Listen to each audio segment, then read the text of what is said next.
Sebuah mobil minibus di Ambon, Maluku terbakar. Kebakaran ini sempat membuat warga panik.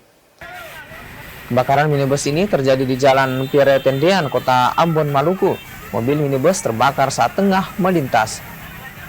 Kebakaran ini sempat membuat warga panik. Api pertama kali terlihat dari bagian belakang mobil.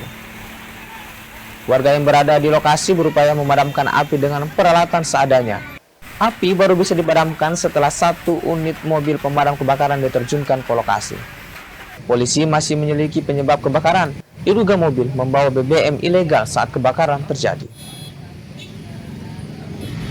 Kalau saya lihat itu cuma satu orang aja, yang anak muda yang pakai celana pendek itu, yang panik dia mudah masuk di barang saya, karena saya kan berdiri di situ tuh.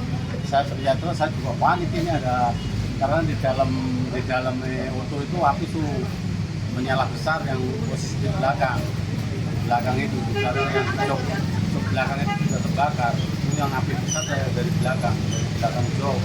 Jadi di sini api itu di dalam itu sudah menyala besar, karena dia supir panik.